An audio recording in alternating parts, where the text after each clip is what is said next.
TSN's Motoring 96 is brought to you by Quaker State, the intelligent oil for longer engine life, and Midas, the way it should be.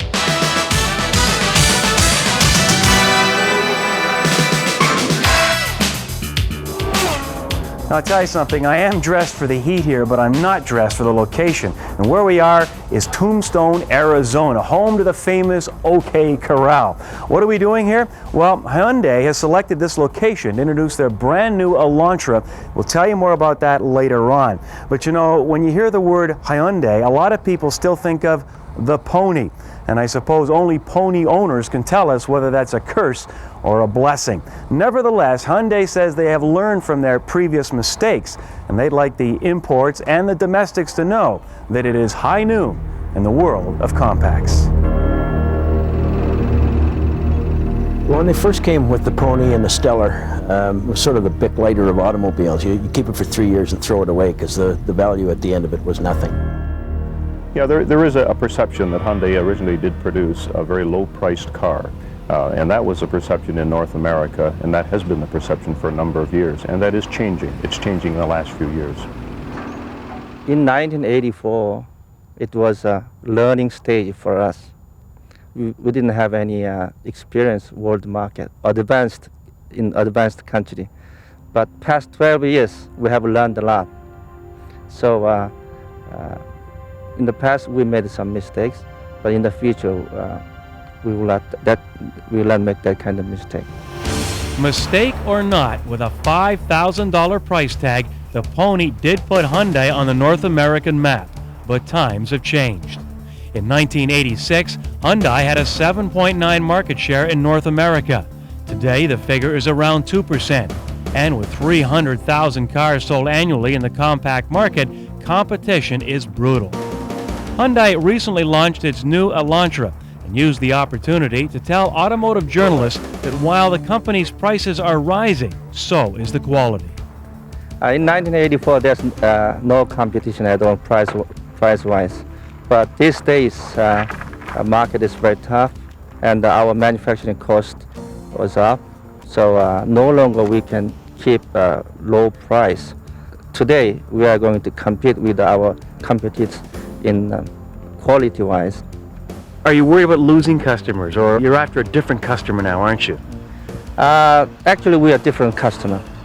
From lower income, now it's middle income customer. They chose Wyatt Earp to drive the Cowboys out of Tombstone. The OK Corral. Your feelings seeing your cars in there? And long time ago, when I was a high school student, I watched that movie, but it's the first time. It's very much impressed to look around OK Corral and as well as bring our product inside of OK Corral. It's very excited. You Cowboys have been looking for a fight. Now you have it. Hold it. Don't draw. Don't shoot me. I don't want to fight. I think Hyundai has come a long way, but not far enough.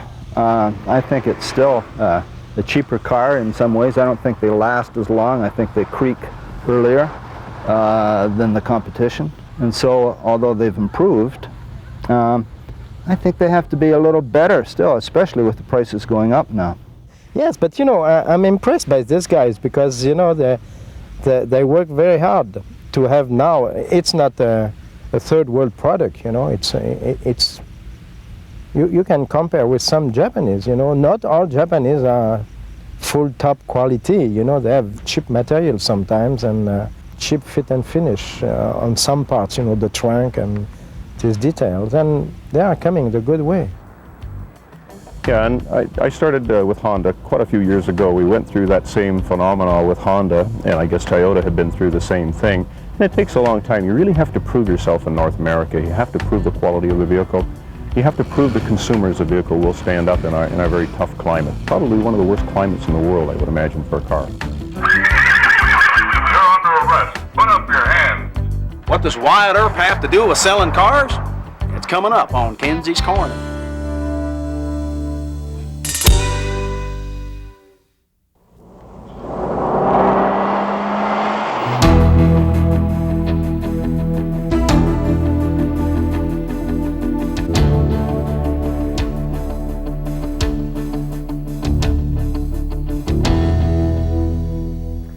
This week on Test Drive, we take a look at Mazda's 626 Kronos. Now, to make sure it looks like the rest of the family, they've redesigned the hood and given it a brand new grille. Beneath the new look hood resides a choice of two engines. The base unit is a somewhat anemic 114 horse four-cylinder. The optional V6 is, on the other hand, a rather nice piece. It churns out 160 horsepower and 158 pounds-feet of torque. Aside from 4 cams, 24 valves and electronic fuel injection, this motor employs a 4-stage variable induction system. In a nutshell, it widens the torque curve and allows the motor to deliver the power throughout the operating range. From roughly 1500 RPM through to almost redline, the engine responds nicely to throttle input, and it does so in a smooth and linear fashion. This 626 comes with swing. Now, by that I'm not referring to the music you listen to, but rather hit the button on the dash panel there and the vents swing back and forth to keep the air moving around the cabin. The one downside to this vehicle is the 5-speed manual transmission, and especially the 5th gear ratio. At 100 kilometers an hour, the engine churns away at a rather high 3100 RPM. Go up to the usual driving speed of about 120 and you're up to almost 4000 RPM. Now, I think in the long run this could have implications on the life expectancy of the engine. My gripes aside, the transmission has a crisp feel, short throws and a smooth progressive clutch. When equipped with a manual box and V6 engine, the Kronos zips through the 100k mark in about 8.5 seconds. If you decide to go with the automatic, the time rises to almost 11 seconds, which is still not bad for a family sedan. The suspension consists of McPherson struts all round and stabilizer bars at both ends. The ride quality it provides is substantially above the norm. Bumps, be they big or small, are absorbed rather than transferred. When it comes to the other side of the equation, the 626 is no slouch either. Body roll is controlled and understeer kept to acceptable limits. The bonus being that it does this with winter wear on, in other words, snow tyres. Put the regular P205 5515 tyres back on and this car has a decidedly sporty flavour. The assist level offered by the rack and pinion steering is governed by engine speed. When the engine is at idle, the assist level is high, which eases parking manoeuvres. The higher the RPM, the tighter the steering becomes. Suffice it to say it works well. The feel at speed is all it should be, and yet you can spin the wheel with your pinky when parking. Stopping power is provided by a 4-wheel disc system that comes complete with anti-lock. During the brake test, the Kronos required 121 feet to stop from 80k. Not bad given the snow tyres and the conditions. One oddity is that the anti-lock system is standard with the stick shift but optional with the automatic. Mighty strange if you ask me, another fine example of marketing wizardry at its best. I think not. The trunk on this 626 has been well thought through. First of all, it's cut to bumper level so you can get stuff in and out easily. It's got split folding rear seats and it's been squared off nicely to make maximum use of the space available. The thing that impresses though, they've flattened the hinges out. This minimizes the intrusion as well as preventing them from crushing anything that you've got up against the side of the trunk. Inside, the 626 is roomy, comfortable and pleasantly decked out. Standard equipment ranges from the power locks and windows through air conditioning to steering wheel mounted cruise control. The dash is analog, easily read and pleasantly lit at night. My sentiments on radio placement are well known, so I won't say any more except that the 626 is not as bad as most. The seats in all positions offer ample head and leg room, and thanks to the right proportions, plenty of comfort. The only drawback is the raised center section of the rear seat, which effectively limits seating to 4. The item that impresses most, though, is the quality of the fit and finish. It is quite simply superb.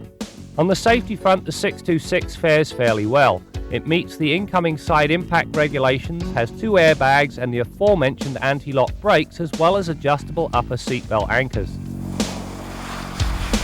Well, that's it for this edition of Test Drive. You know, this 626 is a blast to drive, especially with a 5-speed manual and the V6 engine. It's too bad that more cars weren't cast in the same mould.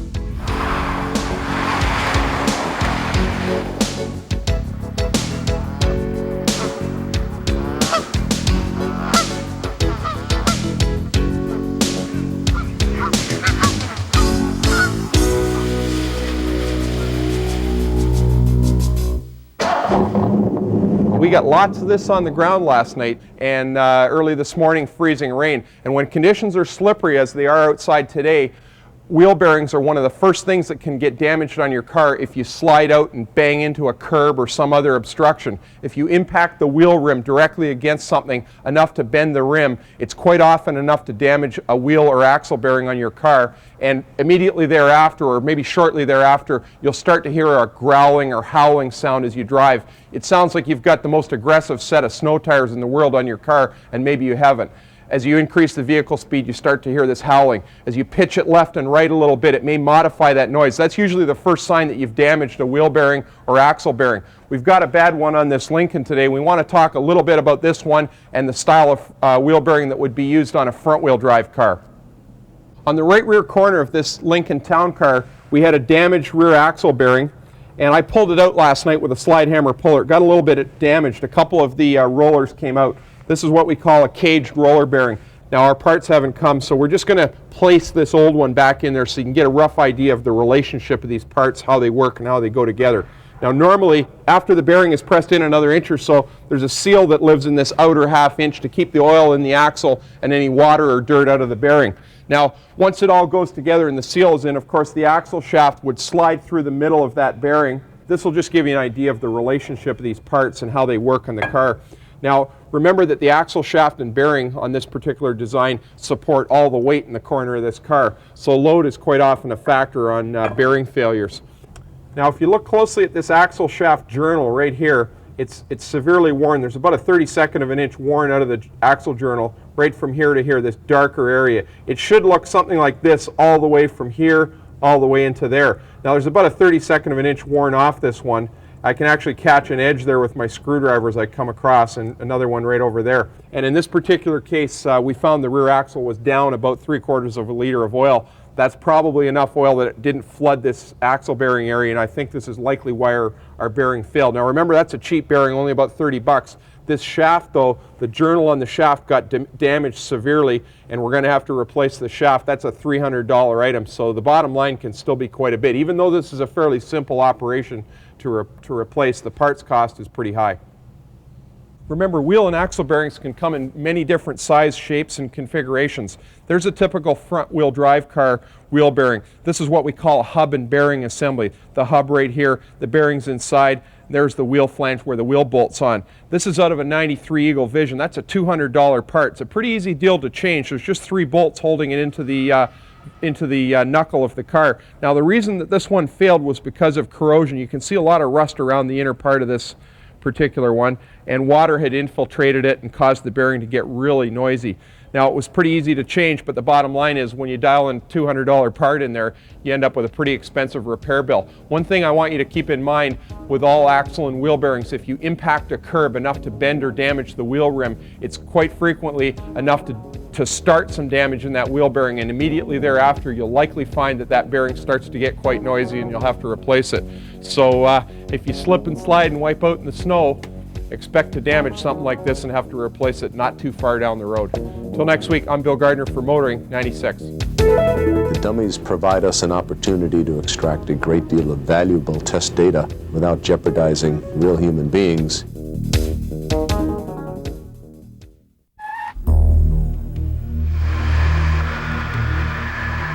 Recently, Ford staged its 10,000th crash test at its headquarters in Dearborn, Michigan. While there, we had the opportunity to get a closer look at the real stars of any crash, the dummies. The dummies that we are using mainly in our crash testing now are called the Hybrid 3s. They have lots of advancements in the behavior of the neck and of the thorax and of the lower spine, the lumbar spine. Again, lots of developments in those areas, and the non-instrumented dummy itself is about $33,000 by the time we add all of the instrumentation, the accelerometers, the load cells in the neck and the spine. It'll be about $100,000. I've been dealing with dummies for more than 25 years, and I've seen them develop from very simple, basic models that you could measure only 11 data channels to the current Hybrid 3 dummy, which you can measure more than 75 data channels and extract so much valuable data from simply one crash. They come in all sizes and shapes, as you know. And I look at myself and I look at the old Hybrid 2 dummy and I can see a tremendous resemblance. We both weigh about 170 pounds and we're both 5 foot 9 inches tall. Our arms are exactly the same length. And if we were to put a head side by side with mine, you'd see that they are truly ballasted in proportion to represent the 50th percentile adult male. They do a great deal of calibrating of these dummy occupants. Each component is calibrated before and after each crash test, so that from head to toe, the entire occupant has been calibrated to assure the performance, and any component that does not fall within a certain specification is discarded, removed, and replaced. Back in the good old days, which would be the late 60s, early 70s, our smallest dummy was a 6-month-old. It was a rag doll that essentially looked like a rag doll, but it was ballasted with sand, and it served the purpose for child seat, infant seat development. But by today's standards, we have a very sophisticated 6-month-old infant dummy. And you could just see the tremendous technological advancement in something as simple as the 6-month-old rag doll compared to today's 6-month-old anthropomorphic test device. That's tough to say. Probably the toughest part of the job of designing a crash dummy is how do you know what a human would behave like in something like a crash test. Obviously we cannot put real humans in there and get that data. So the data has come from a variety of sources.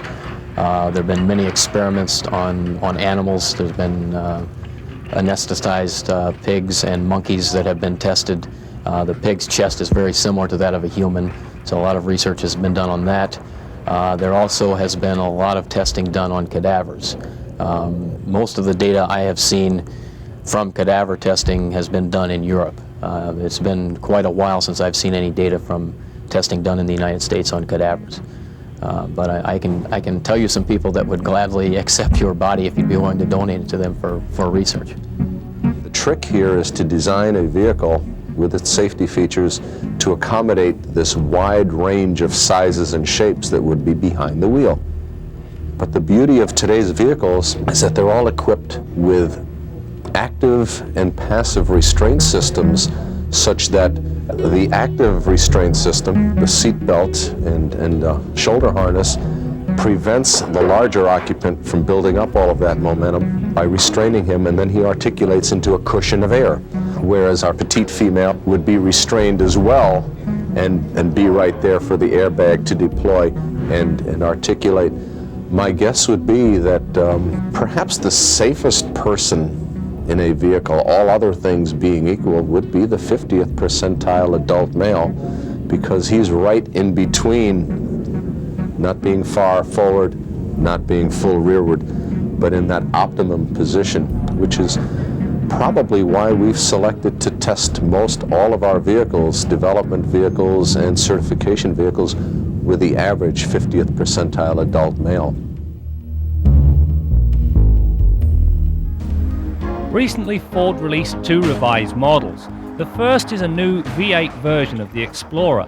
Initially, the 5-litre engine, a version of Ford's very successful Lightning motor, will be offered in the 2-wheel drive XLT model only. The irony here is that the 2-wheel drive market in Canada is all but non-existent. Fortunately, we will see the 4-wheel drive model later in the year, just in time for summer.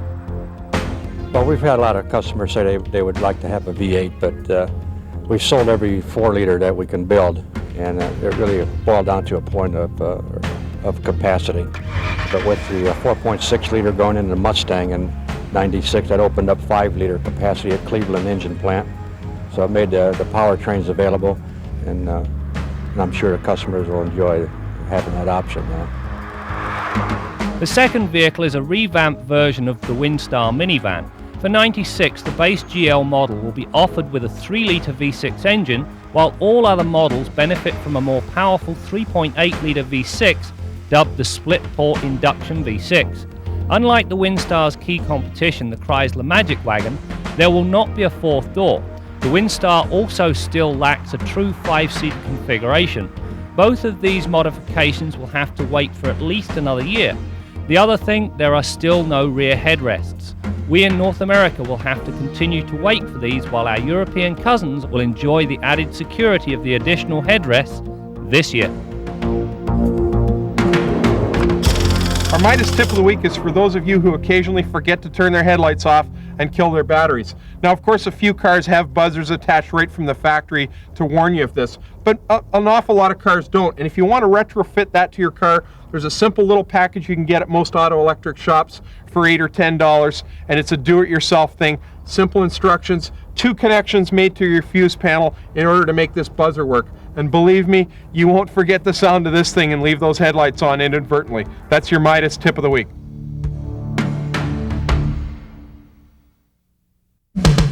Kenzie's Corner with Jim Kenzie. Things used to be pretty peaceful here in compact car country. Oh yeah, we had lots of competitors. You had your Fords and your Chevrolets. But these boys all went to school together, grew up together, knew their mamas and daddies. They got along pretty well. They built all the cars and everybody was happy.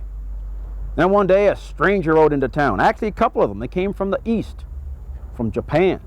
Pretty soon you got your Hondas and your Toyotas, and they're kind of cornering the market on quality. The domestic boys aren't too happy about this. And then another new kid in town has just rode in. All right, I'll give up on that cowboy routine. The new kid in town is the Hyundai Elantra, and they're promising to give Japanese levels of quality with domestic levels of price and value. Yeah, but in these parts, talk is cheap. We got to see if they can deliver. And if you think the gunfight at the OK Corral was a shootout, wait till you see the gunfight in the compact car corral coming up soon at a dealership near you. I'm Jimmy the Kid.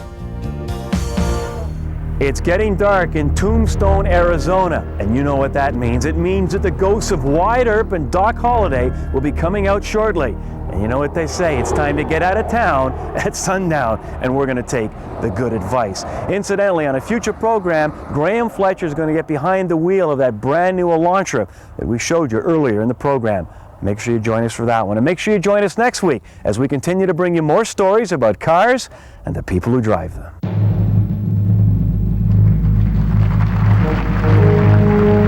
The envelope, please. And next week we will open the envelope as we present our annual Car of the Year special on Motoring 96. So make sure you join us. TSN's Motoring 96 has been brought to you by Quaker State, the intelligent oil for longer engine life, and Midas, the way it should be.